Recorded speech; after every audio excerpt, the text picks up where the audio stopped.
Alright, so we'll get going. This is going to be the first, hopefully, of a series of talks. So next month and every month after that, I'm hoping to do one a month. And also I'm hoping to do a movie night, like showing documentaries with regards to health and wellness. So we'll do a talk once a month and hopefully a movie once every month or 2 months. So this one is just going to be a very overview sort of talk. And then kind of the categories within this talk will be ones I'll be going into deeper with the next talks that will be going down the road. So how to stay out of the nursing home. Naomi thought this was for over 60s or something. She said, is this for all people? But no, basically what we're talking about is how to stay healthy so that we don't end up in the nursing home, basically, okay? So, start off with the first one. So what causes poor health? You hear this all the time. And I had a good conversation with one of my friends here. He's a very intelligent guy. No one here would know him. No, you know him, Lorcan. Jeff, you know Jeff Hart. Yeah, Jeff's real intelligent, studied neuroscience, and we were having a discussion here the other day about what causes disease. And I sent him an email, he used to get back to me now, but Jeff, we'd have a conversation. But basically I was saying to Jeff that people always come up to you and say, what causes cancer, what causes obesity, diabetes, heart disease, and people kind of have this thing that it's I don't know, you walk in from this room to that room and cancer's in there and you just get cancer. But that's not really what it is. It's as you'll see in the talk, what causes these diseases is the environment, okay? But another thing that the environment does is causes stress, which causes inflammation. So, and biological mismatches then is what happens. So it's the perception to environmental stressors and what's called biological or environmental mismatches, which causes stress to our body. Organism, I just mean to our body, and that causes inflammation. And all these chronic degenerative diseases, the precursor to all of them is inflammation, okay, which is caused by stress. Now, when I say stress, I'm not just talking a mental emotional stress like I hate my job, I had her out with my boyfriend. Stress, I mean a more kind of multifactorial, holistic sense, as in nutrition is a stress, sleep patterns are a stress, environmental toxins are a stress, mental emotional health is a stress, exercise is a stress. They're all stressors that can influence your health, and if they are mismatches, they can cause a lot of inflammation, and inflammation is this precursor to these diseases. And it's different for everyone. Someone will get cancer in the brain, someone will get cancer in their liver, somebody will get cancer somewhere else, somebody will get diabetes, somebody will just start putting on weight. Obesity, people think obesity is just calories in, calories out. Obesity is actually a hormonal dysfunction, so it's not as simple as, people think it's a psychological problem, why can't you stop eating? Obesity is actually a hormonal problem. The kind of 101 on obesity basically is, obese people get severe insulin resistance and leptin resistance. Leptin is this kind of master hormone that's made in our brain. And leptin tells you when you're full. And obese people, it's not that they don't make enough of it, they make too much of it and they become resistant to it. Okay? And how this happens is through environmental mismatches. This will make more sense as I go along, but basically they get leptin resistance and then they become insulin resistant. When you become insulin resistant, you can't get nutrition into your cells, okay? So people think then that, obese people don't make enough insulin. It's not that. Same with leptin, they make too much, so their cells become resistant. So what's happened with obese people then is that they can't actually get nutrients into their cells. So actually obese people are starving all the time. They're actually starving at a cellular level. That's because all their nutrition is going into fat tissue. It's not going into the cell. So it's a hormonal, biological or biochemistry problem, not why can't you stop eating? It's actually a hormonal dysregulation that's being caused by these stressors. So who here would believe or has heard, you hear some things in the news the cancer gene, the obesity gene, the diabetes gene, or this gene or that gene, and a lot of people believe that genes just, you're born with this DNA and that's it. You're born with that DNA, no matter what you do, you're stuck with that DNA. Does anyone kind of believe that still, or would anyone believe that? No?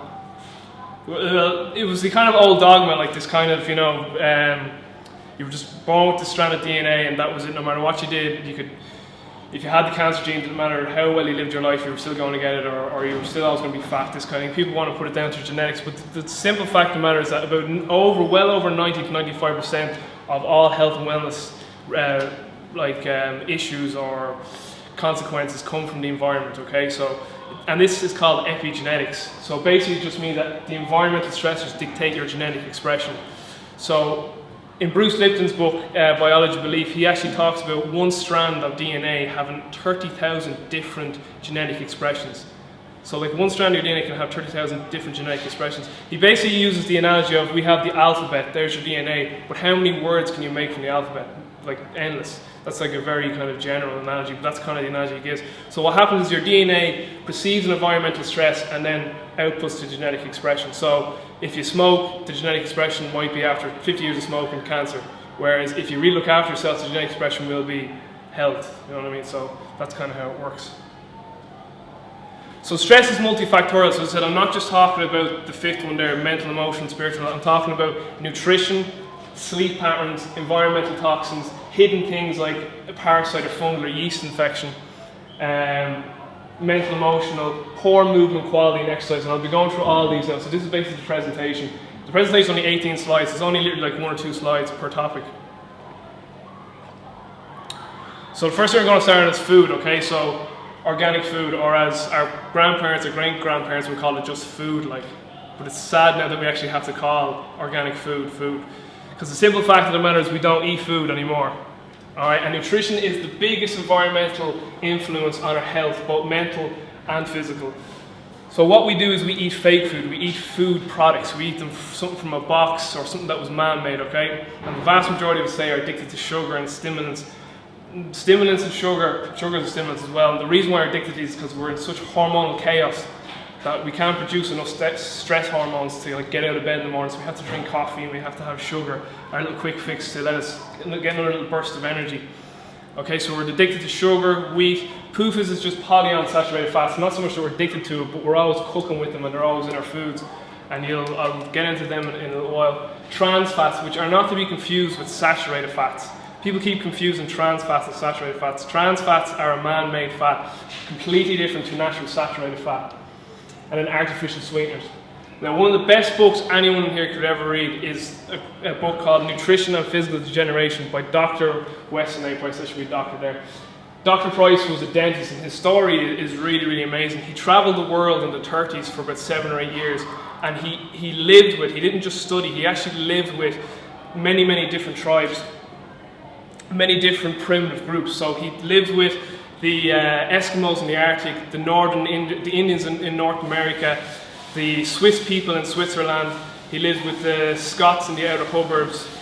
He lived with the Maasai and all these African tribes in Africa, the Australian Aborigines, all the Pacific Islands. He was very rich, obviously. Travelled for 7 or 8 years, and brought his wife with him. And he also went to South America and he studied the bones of the ancient civilizations of Peru. What he was really interested in was the dental structures and the facial structures of the primitive people. Because when he was in college back in the early 20th century, he was made to believe that, oh, we're so lucky in the Western world, in America and England and Ireland, that we've got toothpaste and toothbrush and dentists. He was told that the primitive people just ended up committing suicide because their teeth were so bad. But that's not what he saw at all. Like, he saw the complete opposite. He went and these people had the most immaculate teeth structures, perfect dental arches. And not only, so originally he was only interested in the dental arches and facial structure and what they ate. But what he also came to notice was that their physical robustness was brilliant, and also their mental and spiritual well-being. In some of the places he went to visit, they had no word for depression. Like they couldn't fathom the idea. They were like, what's depression? And there's actually a famous fella too, Steffenberg. He was earlier than Weston Price. He actually lived with the Eskimos as well for like 10 years back in the early 20th century.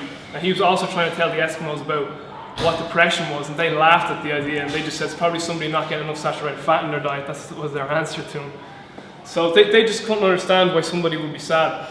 But another amazing thing in this book is that when any of these primitive people came in contact with Western food, or food from white man, he called it, or food of commons, their health rapidly deteriorated. So when sugar and bread and sweets and all those kind of artificial foods came in and took over their primitive nutrition from their environment, their health deteriorated rapidly. And not only that, the first generation that came from these people, and so their offspring, their facial structures were completely put off, okay? So their dental arches started to narrow, their teeth started to crowd, their nasal cavities started to close up. So you can see how nutrition dictated that genetic expression of the offspring. So that's a fantastic book to read. And good health is also something else, because we're under so much stress nowadays between all the stress that we went through, nutrition, sleep, the toxins, a lot of these stressors then put a lot of damage into our gut, and we have leaky guts then, which causes a lot of inflammation. And that's another thing that needs to be looked at. Because another thing with nutrition, even you'll get some people who actually eat reasonably well, who actually do have good nutritional habits, but if they've damaged digestion and they're not actually digesting the food, that has to be taken care of first. So that makes sense. Like, so you could actually be eating well, but if your digestion is damaged, that needs to be repaired, and then so you can actually take the nutrients from your food. But that's one of the best books you can read. If you read that book, you're ahead of like 99% of the nutrition information out there. So how do we come to start like eating loads of processed food? Well, one main reason is because in the middle of the 20th century, this whole scare about cholesterol came around. Cholesterol's terrible, it's going to clog your arteries, it's going to kill you, you'll die if you eat cholesterol, blah, blah, blah, all this sort of stuff. And like, at least kind of now in the last 10 or so years, it's kind of becoming a bit more common knowledge that it's complete bullshit, like it's complete BS. Anyone who knows biochemistry really well laughs at the idea that like it's ridiculous. Okay, and I'll get into how it came about as well. But the basic premise is that cholesterol is made in your liver, okay, and your liver regulates the production of cholesterol. So if you eat more cholesterol, your liver makes less, and if you eat less, your liver makes more. And the thing, this is another thing too, when you're under a lot of stress, you make more cholesterol. So let's say if you're in the middle of getting a mortgage or a big exam or a wedding's coming up and I took your cholesterol, it'd probably be elevated, and it should be because you're under stress, because cholesterol makes your stress hormones. Where if you were on your honeymoon and now you're chilled out and I took your cholesterol 2 weeks later, it's back down. Like. So it just goes up and down all the time. Like. So when a doctor takes your cholesterol, it's really only like a shot, like it's only looking in that particular part of your life. But cholesterol is absolutely essential to your health, okay? It's needed to make all our steroid hormones. It's critical for our nervous system, our brain function, all of our trillions of cells, okay? The membrane of your cell is fat, it's cholesterol. It's a part of our immune system. It kills viruses and cleans up debris within the cells, and it's an antioxidant, okay? So it's absolutely critical and not to be feared of. So then people go, well, what causes heart disease then? And I go back, every disease is preceded by inflammation, and inflammation comes from these environmental stressors. So when these stressors become mismatches, so when you have bad nutrition, when you have bad sleep patterns, when you're looking at your iPhone at 2 o'clock in the morning, that's stress to your body. You're not meant to be doing that at 2 in the morning. When you're spraying yourself with deodorants and shampoos and around cleaning products, like our mother all the time, she gets a high off or something, I don't know what she's doing. When you have just poor mental outlook in life, when you exercise too little or too much or do the wrong types of exercise, all these stressors will cause too much inflammation. So it's about optimizing these environmental stressors to optimize your health. So the best test then isn't so much cholesterol. The best test will be that their HSCRP is highly sensitive C-reactive protein. That basically looks at the inflammation in your body, how much inflammation is in your system, okay? And what you're better looking at is your LDL to HDL ratio, not the total cholesterol, okay? So if your LDL ratio is very high in comparison to your HDL and your inflammation in your body is very high, you're at a big risk, okay? But I want to touch on LDL and HDL here. This is another thing. If you read, there's a great book called The Cholesterol Con by a doctor, an MD, Malcolm Kendrick, and he talks about ad hoc hypothesis. He basically said it was cholesterol's bad, and then it was like, well, there's good cholesterol and bad cholesterol, and they're like, well, we're still wrong now. That's good, and VLDL's the bad one, and this and that. And they just keep adding on hypotheses to keep it alive, like, but they just can't they just can't admit now that no, we were wrong. We really fucked up there. Like that can't go on YouTube now, can it? Well. But anyway, LDL and HDL, so they go LDL is the bad and HDL is the good. That's also another myth. The cholesterol in LDL and the cholesterol in HDL are both the same cholesterol. LDL is just a different receptor to HDL. LDL is a low density lipoprotein receptor, HDL is high density lipoprotein receptor. It doesn't really matter. It's just that they're different protein receptors. The cholesterol is the same in both, okay? So what LDL does, LDL is actually a very, very important one. So again, I'll go back to liver makes cholesterol. LDL comes out of the liver. It goes to, then the LDL goes to manufacture your hormones or make myelinated sheaths for your nerves, or goes to the brain to help the synapses work, or it cleans up debris, or what's the other thing it does? Helps the cells function. Okay, now what HDL does is, HDL goes out there from the liver and says, right LDL, you've done your job, dropped off your cholesterol, let's go back to the liver. And it brings LDL back into the liver, and then the liver goes, right, I'm going to put more cholesterol in you and send you back out, or else I'll just get rid of you and make a new one. It resynthesizes, and that's called the lipid cycle. That's what happens. But what happened is medicine was like, oh, HDL brings back the LDL, that's good. So they just call it the good one. But it's no different, all right? They're both critical. Ancel Keys then, okay? This is the motherfucker that started it all. Fuck YouTube. All right? He's the man who started it all, all right? Basically, this is what happened, okay? Sorry, Roshan's mother for cursing. All right, well, Ancel Keys, all right? So he was a physiologist, not a doctor.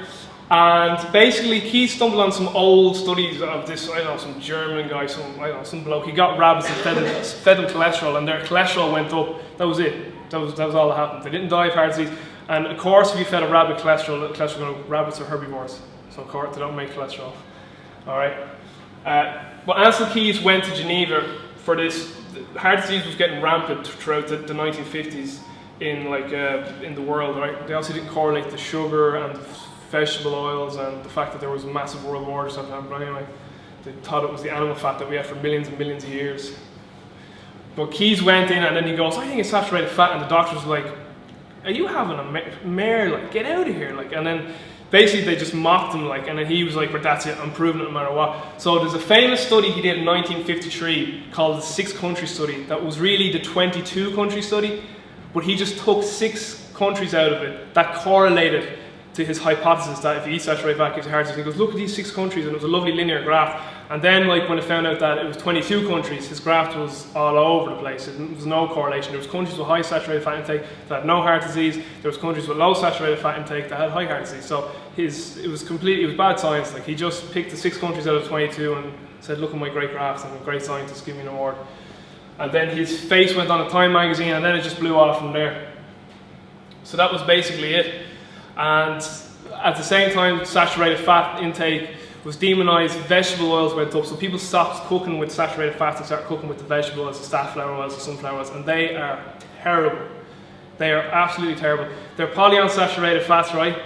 And when you heat an oil that's liquid, it oxidizes. It goes rancid, okay? Saturated fats are the best oils to cook in because they're solid and they don't oxidize. So when you're cooking, you want to use coconut oils, butters, goose fat, duck fat. You do not want to use safflower oil, sunflower oil, canola, any of that stuff, okay, when you're cooking.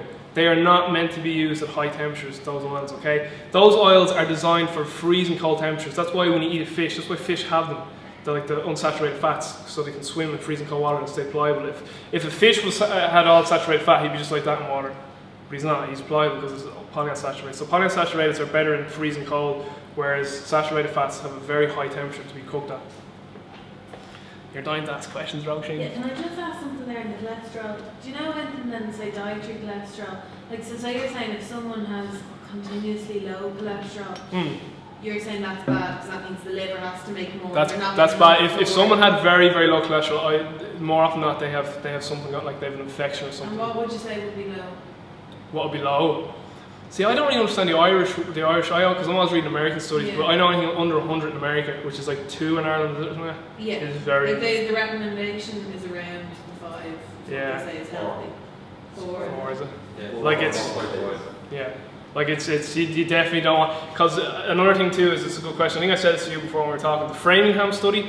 There's a thing in the Framingham study where it was for every 1 milliliter of cholesterol dropped, your increase of mortality, all mortality of death went up, like it was like 11% or something. It was ridiculous. Like, I'll send that on to you. So what would you want to aim for? See, we can't say because we're so individual as well. Do you know what I mean? Yeah. And it depends what's going on in your life too. If there's more stress, I'd want to see your cholesterol going up. You know what I mean? Yeah. And just on the dietary cholesterol, so say they say eggs are high in cholesterol, but I know dietary cholesterol doesn't actually affect your cholesterol level, so it's irrelevant. Yeah. Again, as I said, if you've very high stress and LDL is high, but that's just cholesterol doing its job. It's actually, just before we go on, this is a good analogy, right? So just to close off cholesterol, because this is a good way of thinking of it. Cholesterol is a repair mechanism. So all it's trying to do is repair the damage. That's all it's trying to do, okay? So saying cholesterol causes heart disease is like saying every time I see a fire, I see the fire brigade there. So the fire brigade are starting fires. That's basically it's completely illogical. Like. The fire brigade are there trying to put out the fire. So the same with cholesterol is like, oh shit, there's inflammation. So what happens when there's inflammation in your arteries, you ever get like the ulcer inside your mouth? That's basically like ulcers are happening inside your artery, and the cholesterol's like, right, I have to go in and just basically like plaster it. But if the inflammation is chronic, like years and years and years, like you're just, and then you're 50 one day, and then like you've got like plaster, which is really plaque and calcium inside your artery, out to here, and it's just like no more, like, and then what happens is the inflammation will oxidize that cholesterol. So it's oxidized cholesterol, it's bad, but it's not the cholesterol that's causing it, it's the inflammation. The cholesterol is just trying to repair the wall. Do you know what I'm saying? So if you have low cholesterol, could you not just rely on the liver to make sufficient cholesterol? Yeah, but like if you mean if you take in little cholesterol, yeah, as long, but if I draw out your blood and your cholesterol's fine, it's okay then. But I'm presuming you mean if I took your cholesterol and I was like, geez, this is like low, like. Why isn't the liver compensating for that? Oh, I'd expect there's an infection going on then. Do you know what I mean? You could have cancer going on, not diagnosed yet. Jesus, or you're having me scared now. there could be numerous reasons. I'm just saying, like, okay, so we're finished there with the nutritional part. So circadian rhythm, right? This is another huge problem. Circadian rhythm just means sleep patterns, all right? I just put the fancy term up there. So this is another huge problem. It's just as big as nutrition, okay? Because the day-night cycles completely control hormonal excretions, okay? In the morning, you're meant to release stress hormones to get you up out of bed, and at night time, they're meant to be low, okay? But light stimulates stress. So when we're around lights at night time, they get people who are like so productive at night, and then in the morning they're just like snooze. Like their hormones are just completely, the hormonal rhythms are completely out of sync, okay? So that's another mismatch that causes a lot of stress and inflammation. So we've no winters or famine anymore, and we've got light 24/7, 365 days out of the year, and that's a complete mismatch, okay, against stress and inflammation. So we're basically living 2 days in one. And a brilliant book on this, did you read that book yet? Is Lights Out by T.S. Wiley. Alright, so she talks all about this and how the circadian rhythms and the light cycles correlate to disease and all this. So basically her kind of theory is in the summertime, things like actually high cholesterol and diabetes and being overweight were actually adaptations for the winter. And then in the winter we reverse these by famine and the cold temperatures and sleeping more. So basically in the summertime there was more carbohydrates available through tubers and fruits, and we basically used more sugar to fuel our bodies, and we actually got 10 or 15 pounds overweight, and if we were slightly diabetic and we had slightly high cholesterol. And then in the wintertime we reversed it through basically run a ketogenic diet because there was no carbs around, so we burned more body fat, we lost our weight. So it's basically this yin-yang effect, okay? And everything in the universe has this yin-yang effect. Day, night, man, woman, hot, cold, feast, famine. So basically in her book she's saying that we've no famine anymore because we're the only mammals that can control our environment, okay? Like a monkey can't like fly a plane, or he can't like say take a banana from Jamaica and then bring it over to Ireland and eat it, but we can do that. Like that's another mismatch to our environment. Like eating a banana in the middle of November, like our genes would never be able to do that ever. So just things like that, like. So the circadian rhythms are a very, very, very critical part to health. Environmental toxins then, personal care products, house cleaning products. Mercury in the teeth is a huge one. If you have mercury fillings in your mouth, I'd really advise you just to start looking up mercury. It's very, very, very toxic. A lot of dentists now aren't using it because they realise how toxic it is. The food products, farming practices, vehicles, and electromagnetic fields, just basically our phones and our laptops. With the mercury, you can get it, it's very dear to get it removed, expensive. There is about 3 dentists in Ireland that can do it. I think there's one in Dublin, one in Monaghan and one in Mayo. They're biological dentists. It's actually getting removed is really more dangerous than having it because a lot of it can go into your system. So you want it, if you're going to get removed, make sure you find a good dentist. Farming techniques, it's a pity my housemate John isn't here. He's big into like organic farming and farming them. He would just tell you the horror stories about farming over the last few years. It's basically just destroying. Basically farming over the last 20 years is basically this. Our soil's getting destroyed, so bad soil equals bad plants, equals bad animals, equals crappy humans, equals crappy world. And that's farming 101 right there. So it's all connected, alright? So John would talk to you all day about soil.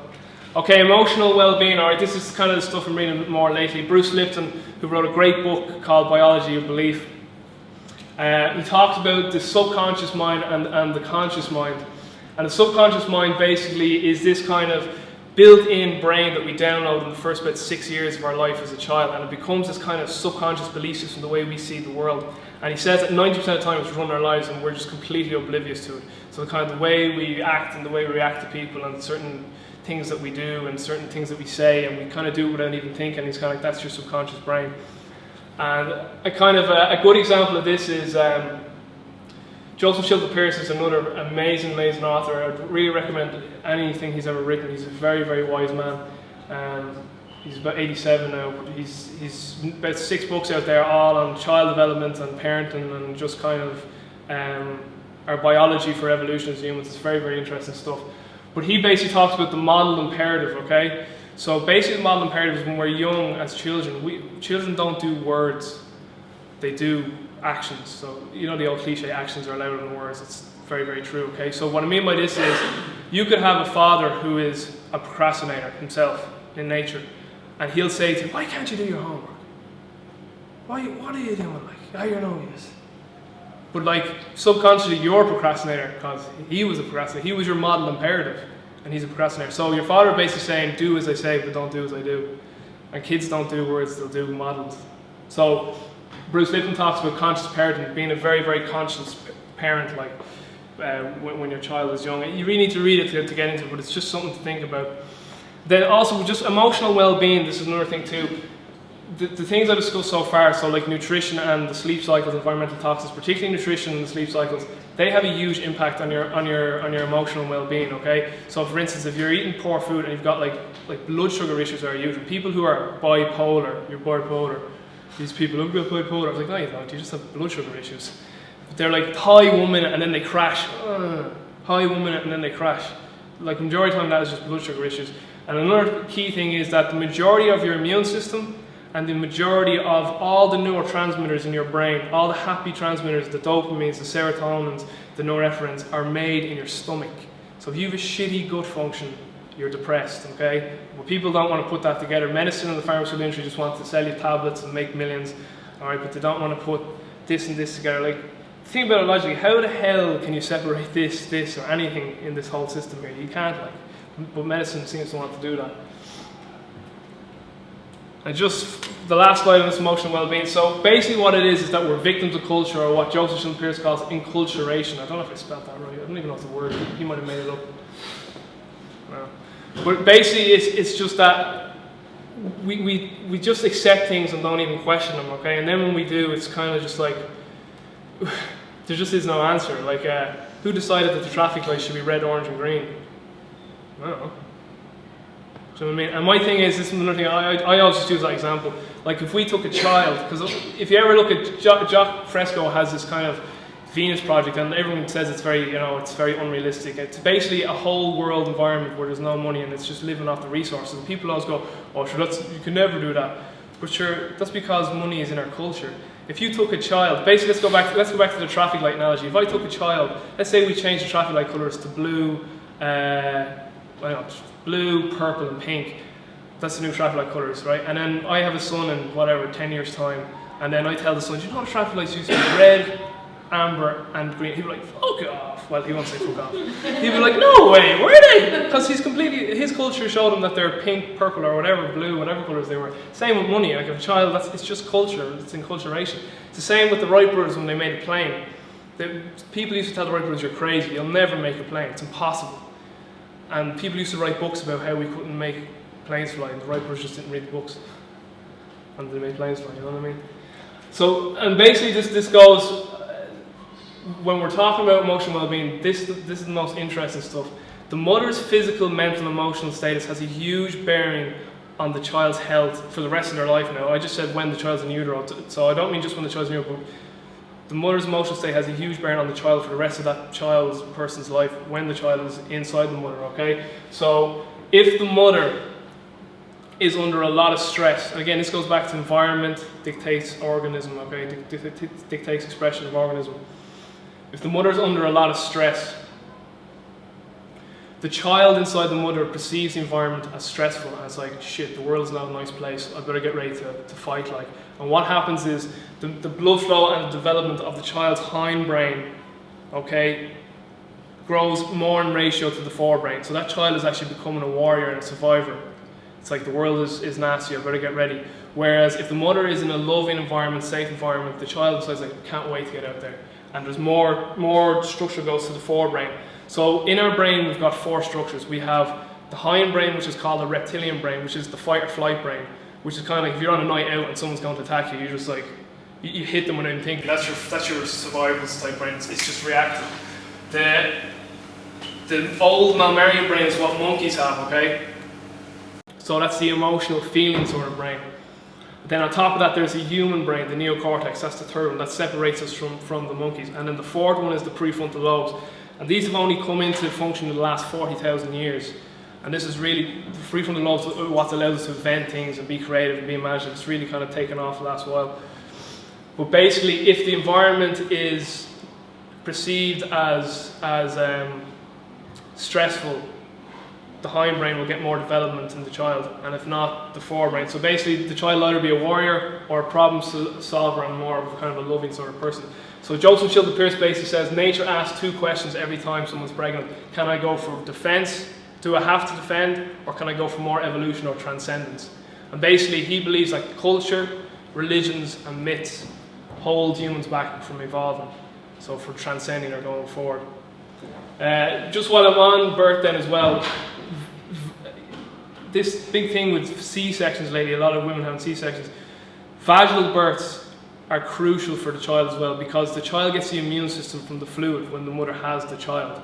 And then this also gets into breastfeeding too. Breastfeeding is also critical for the child as well, because colostrum is in the breast milk for the first few days, and colostrum is what basically clicks on the child's immune system as well.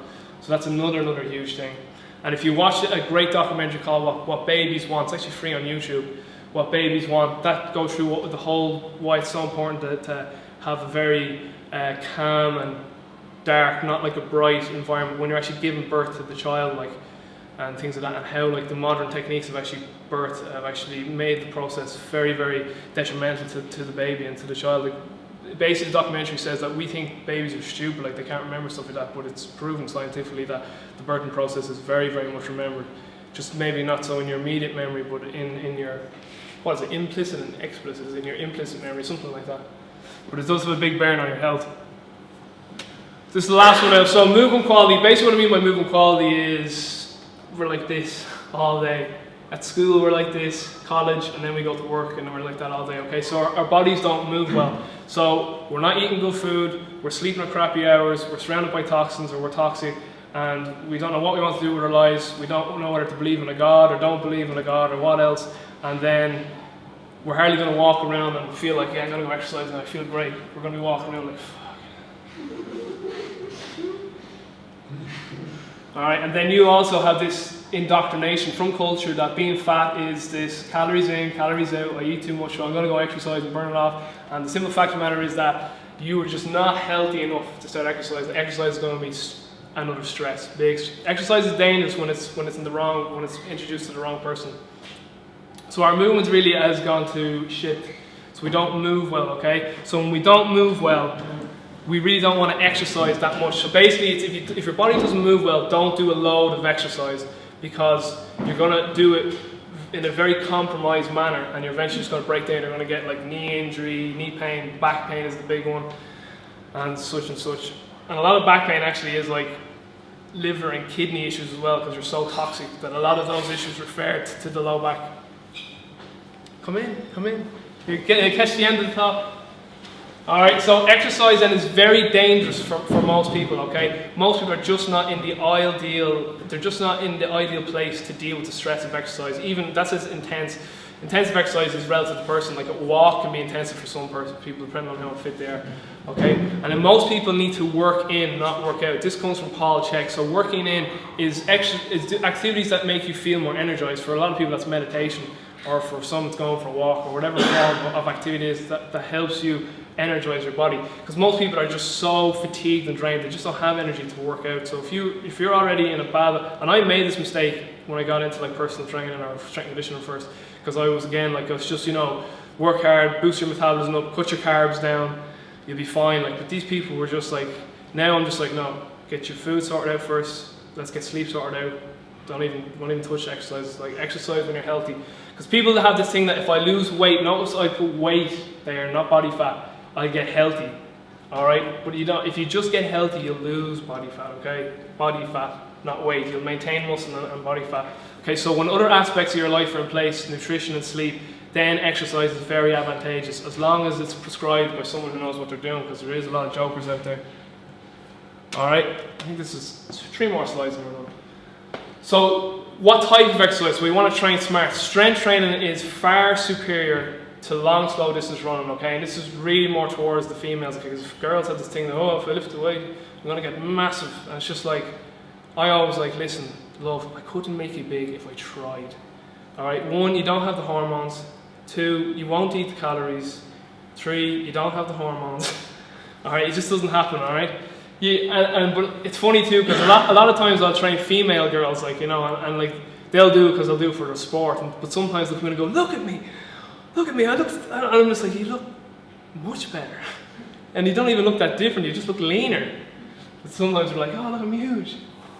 But it just doesn't happen, alright? Because the thing is with long now, I'm not bashing running too much. If you're healthy and you find running more meditative, you're like, I like to run, it clears my head. I'm like, that's fine. Brian, you probably find that running.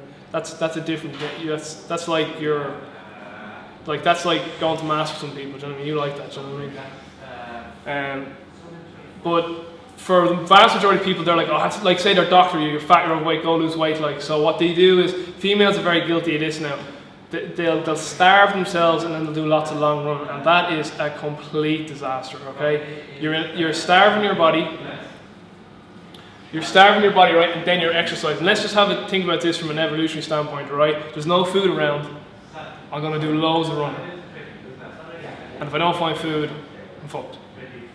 Like you never would have done that, do you know what I mean? It's completely fine. So you're putting more stress on it. So what happens there is, you will lose a bit of fat initially, but you're also going to lose a lot of muscle mass. And then because you're in such a hypocaloric state, you're so hungry, you're eventually just going to go off the diet and go back to what you were eating before, and then you actually end up fatter because you've less muscle mass now and your metabolism has gone down. So this is a recipe for hormonal disaster, and as I said, calories are not created equal. So we've kind of gone through the calorie in, calorie out thing, but another thing is calories are not created equal. People have this thing, calories. Alright, if I gave you 100 calories of broccoli and 100 calories of Skittles, are they the same? Obviously not. Okay, they're going to have completely different biochemical reactions within your system, okay? 2,000 calories of protein and fat are very different from 2,000 calories of just pure carbohydrate, okay? Completely different chemical reactions inside your system. So calories are not created equal.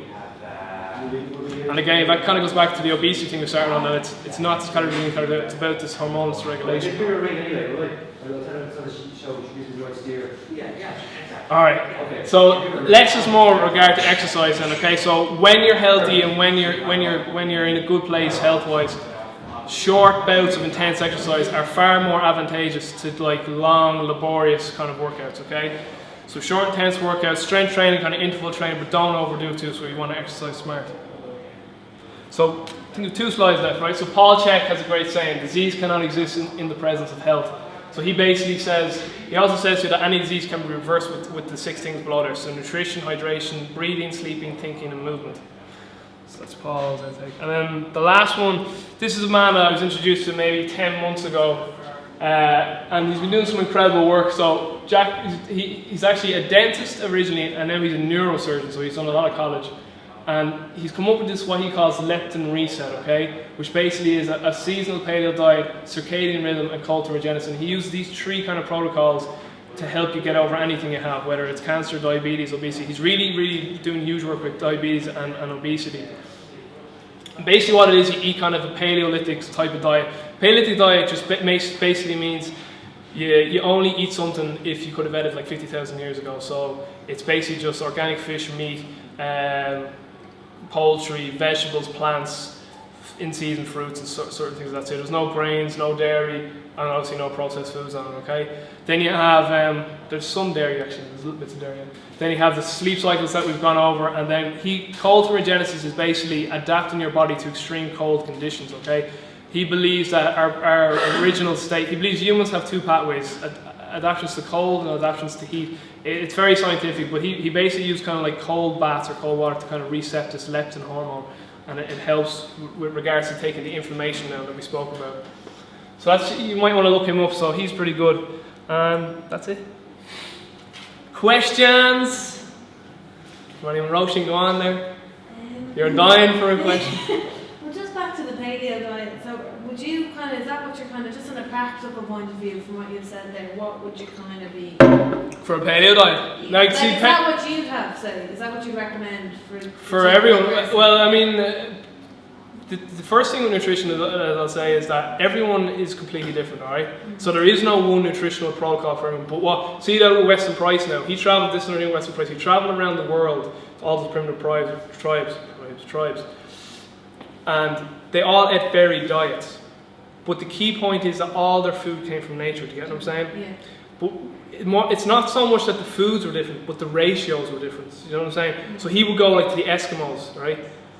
80% of their calories was just fat, just saturated fat. 19% was protein and 1% was carbs. So they used to eat berries in the summer, that was it. Yeah. And they had perfect health. But then he'd go into some tribes in South America or the Pacific Islands, and they ate like 70 to 80% plant-based diet with fish and some pork, like, which is kind of like the Okinawan diet sort of way, you know what I mean? They always want to say the Okinawans don't eat any, but if you go to, apparently I know a few people that went there, like they eat pork like every day and fish, like it's well in their diet. Like. So you know, if you're thinking from a practical point of view, just like meat, fish and veg, and I know what you're saying makes sense, just from a practical point of view, you're not going to ketogenesis then, and I know you're saying the veg, like you're getting the carbs from that, but... It depends, but see, that's another thing, being ketogenic is fine, like. There's ketosis and then there's ketoacidosis. Yeah. Ketoacidosis is a medical condition. Ketosis is perfectly fine when you've adapted to it. Absolutely fine, there's nothing wrong with it at all. The best person to look up on that is Steve Phinney.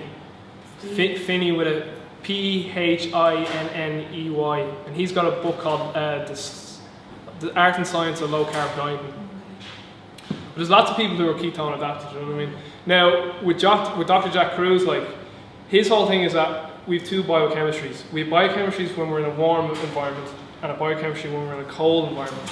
So you should eat to the season? Not that. When you're cold adapted, you're a completely different creature altogether. You're completely different. Like, every one of us in here are warm adapted animals. Like a cold adapted, look up this guy, Wim Hof. I'm just saying, but like, it's just for people on YouTube or anyone who's watching YouTube. Yeah. So Wim Hof, right? W-I-M and then Hof as it sounds, H-O-F-F. Wim Hof is a cold adapted man, right? Wim Hof can stay in ice, like this whole body ice, for nearly 2 hours. He attempted to climb Mount Everest with just a pair of shorts on and almost got there, only got a foot injury. All right. Then he ran a full marathon at minus 20 degrees with just shorts on. Alright, he swims in, like, he's complete, like if you read a biochemistry textbook, they'll say this is impossible, like he can't do this, because all our biochemistry now has been done on warm adapted humans, like we've adapted to warm environments. See the way like we're always wearing coats and heating and fires and all this, like, whereas Dr. Kruse believes that when you adapt to freezing cold temperatures, your biochemistry is you're completely superhuman, like. And he looks, say like, and this actually goes back to the calories in, calories out, this puts another nail in the coffin of that. When you're cold adapted, your fat tissue is a white adipose tissue, yeah? It turns to brown adipose tissue. And that burns calories as free heat when you're in freezing cold conditions. And the great example of that is Michael Phelps. Phelps said, I eat 12,000 calories. And people were like, how can he eat 12,000 calories? What is he training? Freezing cold pool water. Yeah. So you're saying it's good to be out in the cold and just... Well, if you get cold adapted, like Kruse believes it takes about 3 weeks to a month to be freezing cold adapted. So like it's a lot of 99% of people will not do it. Like it's not nice. It's an experiment to do. But. So say if I stood out in the cold for 3 weeks and got loads of brown adipose tissue, would that stay? Would you keep the adaptation? Yeah, he believes that. Well, he uses baths now, not just the cold thing. Okay, but once you're adapted, he believes 2 or 3 times a week. Now, like he himself is only doing 7 years himself, and then people like in his website, like people all around the world are doing that. And they just keep like updating on the form, like, you know. So it's kind of there's a good book, but like it's a horrible read. I've only flicked through it. It's called like Cold Germogenesis, and it's all about, it's real scientific, like but it's something worth reading. Like, any other questions? Would that be the same as such as jumping into the sea, like? Yeah. Swim around. Yeah. Because see, the thing is, when you're at those freezing like if someone came to me, right, and was like, I have a wedding in a month, I want to lose weight fast, I'd be like, right, low carb diet for the most part, and if he's healthy, some exercise, sleep is, if you want to lose fat, sleep is one of the best ways you can do it. Sleep is anabolic. So there's catabolic, anabolic. Catabolic is when we exercise and break down tissue. Anabolic is when we rebuild it. Again, yin yang sort of thing. All right, and when we sleep, that's anabolic. All right, so it repairs our body from about 10 o'clock to 2 a.m. It repairs our physical body, like our muscles and all that. Then from 2 to 6, it detoxifies our body. Okay, and actually your body's working so hard you burn a shitload of body fat. But another thing too is if there's anyone in here, or you know anyone that always wakes up in the middle of the night to go to the toilet, that's a sign you're very toxic. If you're waking up in the middle of the night to go to the toilet. Because usually what that is that's your kidneys going, oh God, I gotta get this out. What if you just drink loads? No, that's another, yeah, if you're drinking loads of water too, that's another thing. Yeah. Like I used to do that too. I was like, why do I always wake up to go to the toilet? I was like, I always wake up at 5 in the morning. Yeah, no, that's different, that's different. That's Yeah. okay. But even if you're just lying in bed sometimes and you just wake up and you're wide awake and you're like, that's your liver too sometimes waking you up because it's so toxic. But but if someone said to me I have to lose weight fast, I'd be like, right, the diet and then do cold baths. Because when you're in that cold environment, your metabolism is just working so hard to keep your core temperature. So that's another thing. But see, the thing with the cold baths, the reason why crews use it too is because it decreases the inflammation we've been talking about. It decreases all that inflammation that precedes all these diseases, you get what I'm saying? Like it increases insulin sensitivity and it decreases interleukin 6 and cytokines and stuff like that. So that's another reason why. It'd be good for anyone to do. Yeah, because in some ancient cultures, when someone was diabetic, they used to put them in cold baths because they used to reverse their insulin. So it's just something like that. On circadian rhythms, what is a good example? Like, should we be seeing right now that the darker side? Or? No, some people say that. Some people go, well, then I have to go to bed at 6 in the winter. And it's not that. You just have to make your environment dark, but you can be up. Do you know what I'm saying? So what I do, I'm weirdo. So what I do is like when I go home now, like we don't put any lights on in our house. We just use candles, and that's it. That's just basically it. And then we go to bed. Huh? Cozy. That's basically. So I make the house as dark as possible. It saves you a lot of money too. So. Yes. I eat lots of blueberries. Should I stop now because they're out of season? Nah, I wouldn't worry about that too much. What do you think about like you know, Danone and all the cholesterol lowering drinks for people that It's just money making business from the food industry, you know what I mean? People are so brainwashed by that now. But what about the good ones like say the Udo Super 8s or the... Are they cholesterol lowering? Yeah. I don't want you to lower your cholesterol. You can take a probiotic, but I don't want you to lower your cholesterol. Alright. I want your cholesterol to be in a good range. And what do you think about fasting? Have you ever looked into fasting? Yeah, fasting. I fast, but and again, this is another thing too is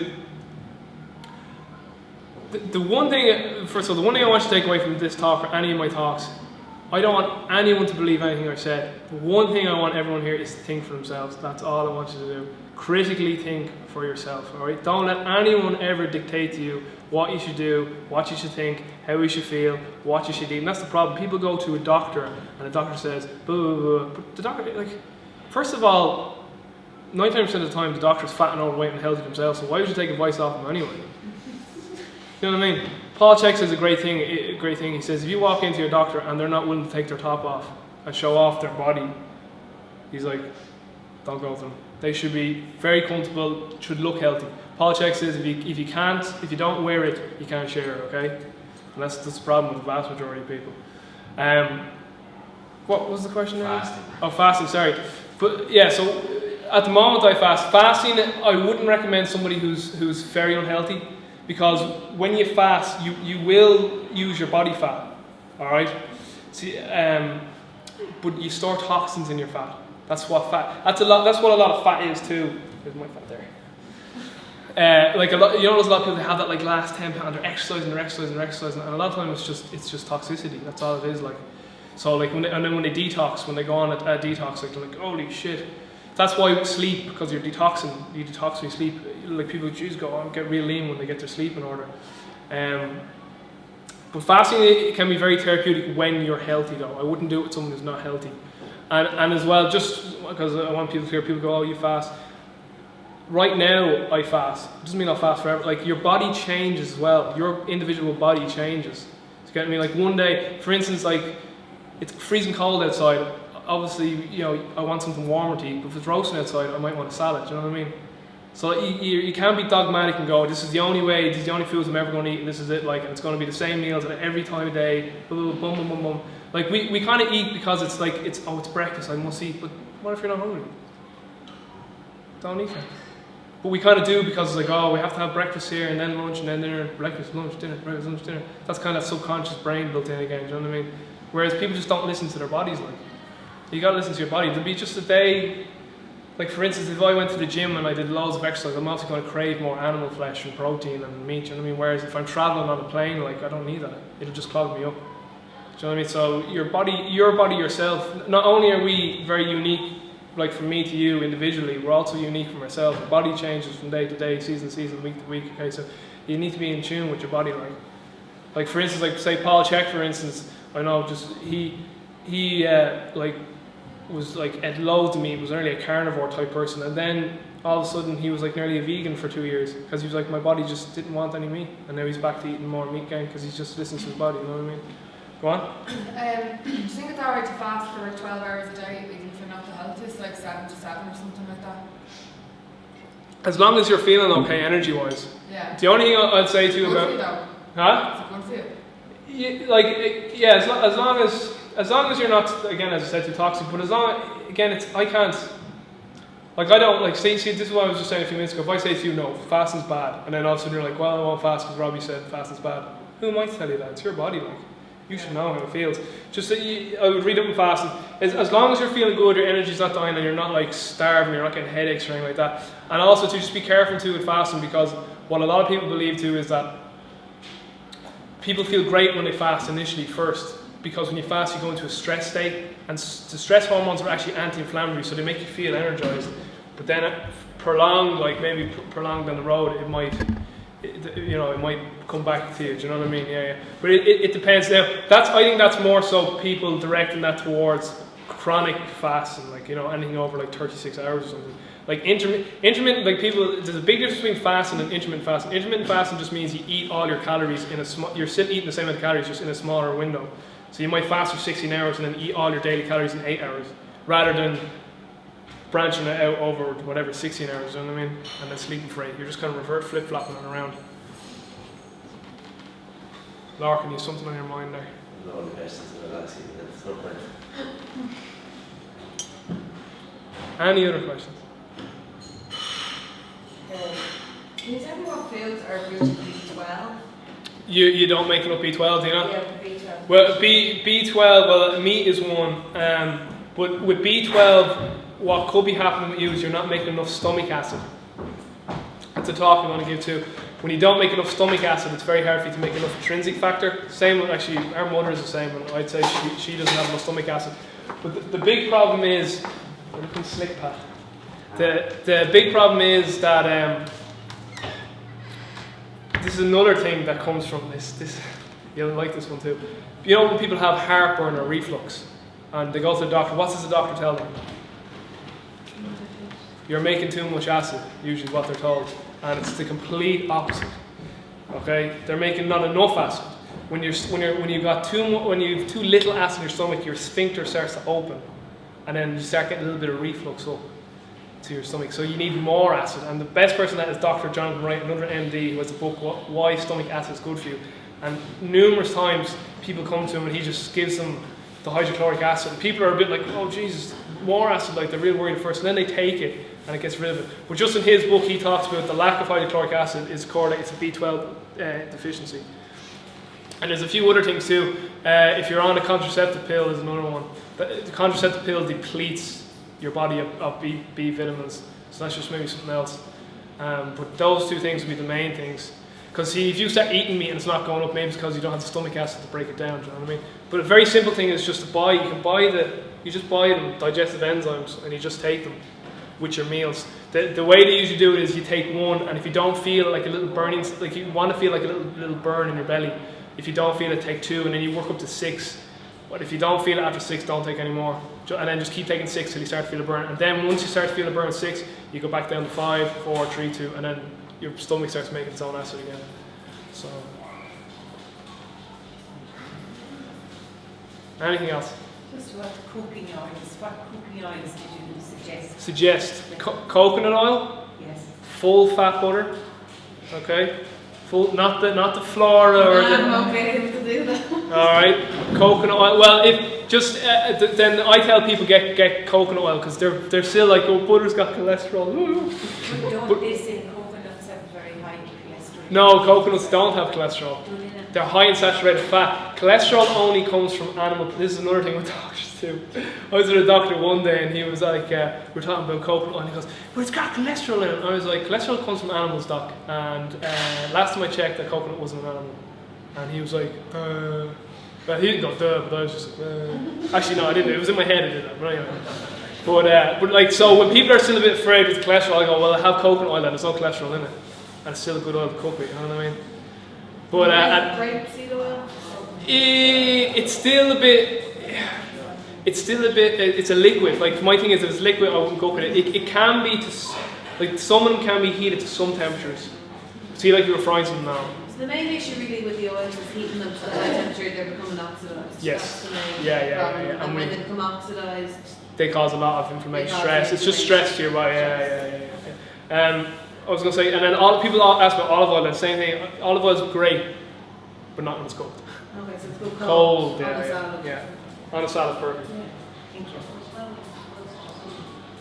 What was that? So it's just random to use olive oil. You know, I use olive oil just on days, cold olive oil. Oh, that's perfect. Yeah, that's fine. That's fine. Yeah. As long as the potatoes maybe aren't steaming hot, like so that it's kind of. Do you know what I mean? But I'd say you're fine for the most part.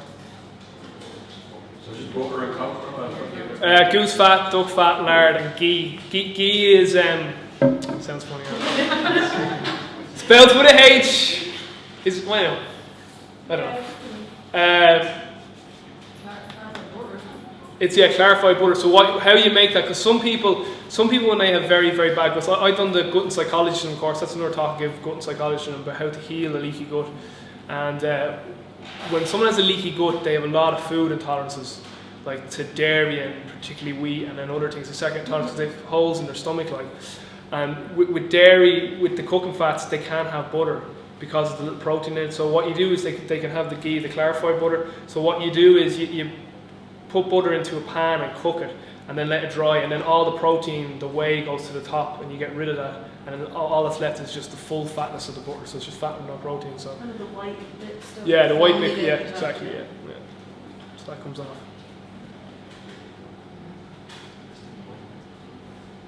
What do you think about like bread and cereals, which are really bad? Really bad. Terrible, really bad, yeah. Like for what?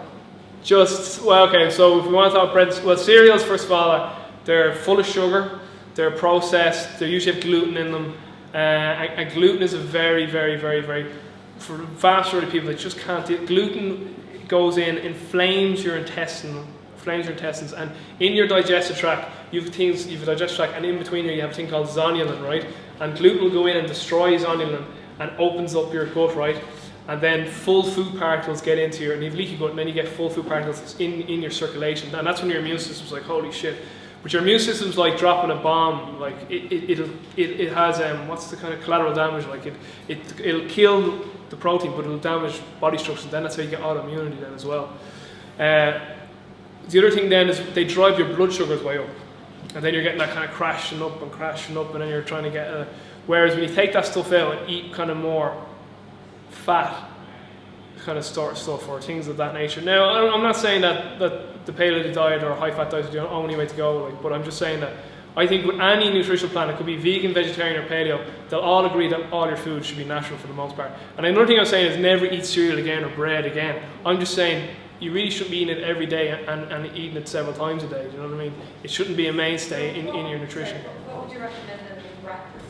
As a breakfast, see, this is another thing too, and this is another thing from culture too. We always think breakfast is, yogurt and cereal, but I'm just like, have a morning dinner.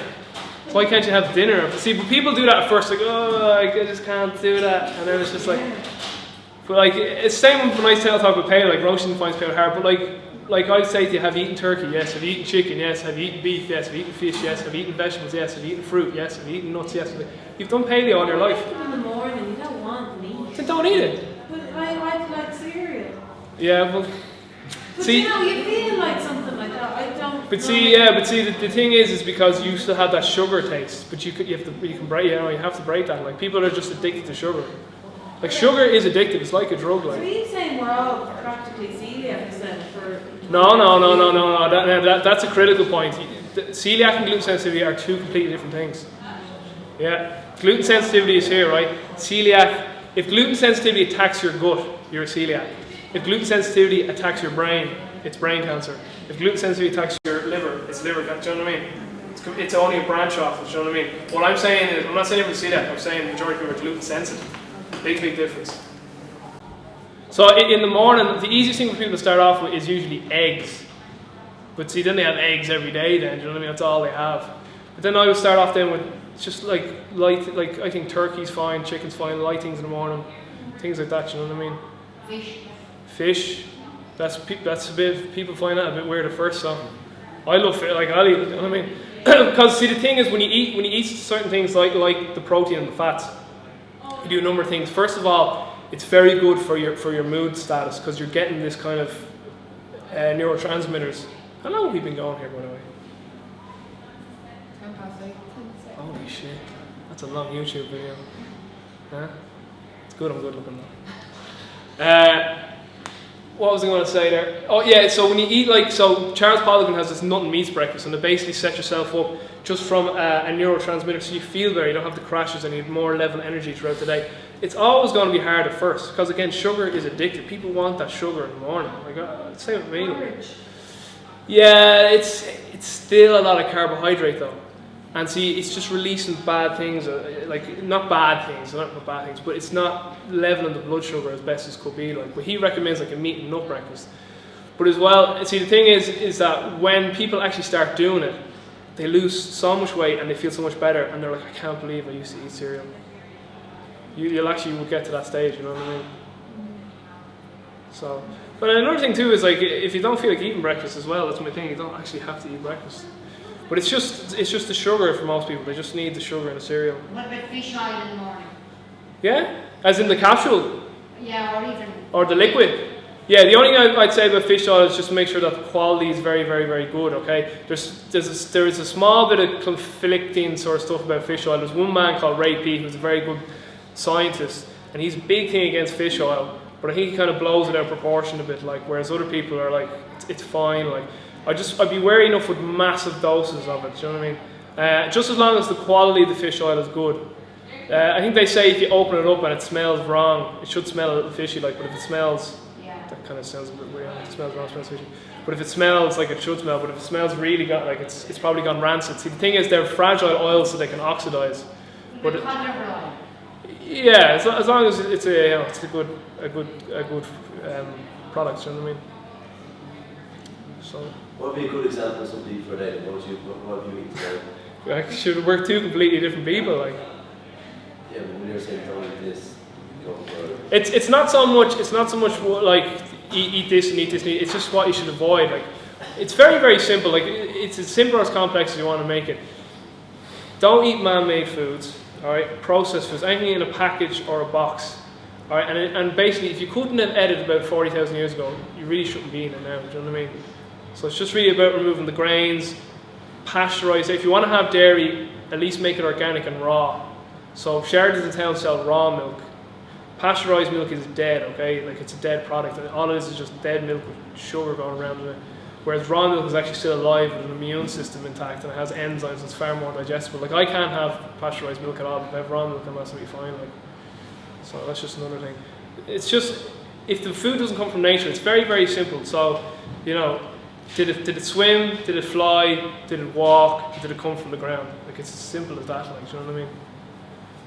So, you know, did it come from nature? Like, there is no bread bush or cereal tree. So. Make your own bread out of like grains that have grown from the ground. Yeah, that's if it'd be better. So I still wouldn't say it's great. Like, grains are very, very difficult. See, the thing with grains is, even when you look at the ancient cultures, they used to ferment it, sour the bread for days and days, and all they did that for was to take all the plant toxins. See, grains have phytates and lectins in them. Phytates do this. Phytates go into your body, right, and they go, right, there's calcium, there's magnesium, there's zinc, there's copper, and they'll leach it from your body, right? That's how the grain, because when the grains is right, if you're going to eat me, I'm going to take your minerals. Do you know what I mean? And then lectins is the same as gluten. It's just a gut irritant, inflamed your gut like. So the ancient cultures used to like ferment it and sour the bread, so it got rid of these toxins.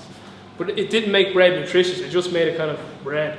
It's kind of neutral. It doesn't do anything now. But see, what they used to do is they used to eat it with lots of butter or cheese or milk or like raw dairy products or with lots of meat or something. Like they still ate it as part of a very, very nutritious diet, so it wasn't detrimental to their health. You know what I'm saying? If somebody really wants bread, I'd recommend making a nut bread. It's very easy. Just grind the nuts up, 3 eggs, a load of butter, bake it in the oven. There's bread. Nut bread. White bread.